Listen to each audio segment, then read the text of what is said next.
ഇതുപോലെ ഫോട്ടോസൊക്കെ എങ്ങനെയാ കൊളാഷ് ചെയ്യുന്നതെന്ന് നമുക്ക് നോക്കാം. ഇൻഷോട്ട് ഓപ്പൺ ആക്കുക. ഇവിടെ വീഡിയോ, ഫോട്ടോ, കൊളാഷ് എന്ന് പറഞ്ഞ് 3 ഓപ്ഷൻസ് ഉണ്ടാകും. അതിൽ കൊളാഷ് എടുക്കുക. കൊളാഷ് ഓപ്പൺ ആക്കുമ്പോൾ ഗ്രിഡ്, എഐ ബ്ലെൻഡ്, സ്റ്റിച്ച് 3 രീതിയിൽ നമുക്ക് കൊളാഷ് ചെയ്യാം. അപ്പോൾ ആദ്യം നമുക്ക് ഗ്രിഡ് എന്താണെന്ന് നോക്കാം.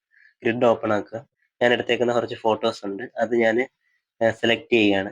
നമുക്ക് ഇതിൽ കുറച്ച് ഫോട്ടോസ് സെലക്ട് ചെയ്ത് എന്നിട്ട് ടിക്ക് കൊടുക്കുക. നമുക്കിതിൽ ക്യാൻവാസ് ഒക്കെ അഡ്ജസ്റ്റ് ചെയ്യാൻ പറ്റും. ഇതിപ്പം വലിയ ഫുൾ സൈസ്, അതായത് വെർട്ടിക്കൽ ആയിട്ട് വേണോ അല്ലെങ്കിൽ റെക്റ്റാങ്കിൾ ആയിട്ട് വേണോ സ്ക്വയർ ആയിട്ട് വേണോ ഏത് സൈസിന് വേണോ എന്നുള്ളത് നമുക്ക് ഇതിൽ ആഡ് ചെയ്യാൻ പറ്റും. അതുപോലെ തന്നെ പല ലേ ഔട്ടുകളുണ്ട്. പല രീതിയിൽ നമുക്ക് അഡ്ജസ്റ്റ് ചെയ്തിട്ട് ഫോട്ടോസിനെ ആഡ് ചെയ്യാം. അതുപോലെ തന്നെ കൈ കൊണ്ട് നമുക്ക് വേണമെങ്കിൽ അങ്ങോട്ടും ഇങ്ങോട്ടും നീക്കി അഡ്ജസ്റ്റ് ചെയ്യാൻ പറ്റും. ഇങ്ങനെ ചെയ്തതിന് ശേഷം നമുക്ക് ഇവിടെ എക്സ്പോർട്ട് കൊടുക്കാം. അടുത്തത് എഐ ബ്ലെൻഡ് എന്താണെന്ന് നോക്കാം. എഐ ബ്ലെൻഡ് ഓപ്പൺ ആക്കി ഞാൻ 2 ഫോട്ടോസ് വെറുതെ ഒന്ന് ആഡ് ചെയ്യുകയാണ്.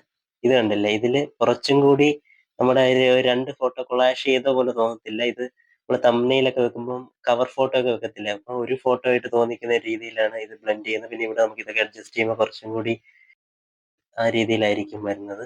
മൂന്നാമത്തെ സ്റ്റിച്ച് എന്ന് പറഞ്ഞാൽ എന്താണെന്ന് നോക്കാം. സ്റ്റിച്ച് ഞാൻ ഇതൊരു ഉദാഹരണത്തിന് കുറച്ച് ഫോട്ടോസ് ആഡ് ചെയ്തു. സ്റ്റിച്ചിലെ ഫോട്ടോസ് ഇതേപോലെ ആഡ് ചെയ്യുമ്പോൾ ഇത് വെർട്ടിക്കലായിട്ട് തന്നെ നമുക്ക് ഫുൾ ഇതായിട്ട് ലെങ്ത് അല്ലെങ്കിൽ ഇങ്ങനെ ഹൊറിസോണ്ടൽ ആയിട്ട് നമുക്കിങ്ങനെ ഈ രീതിയിൽ ഒറ്റ ഫോട്ടോ ആയിട്ട് നമുക്ക് കിട്ടും.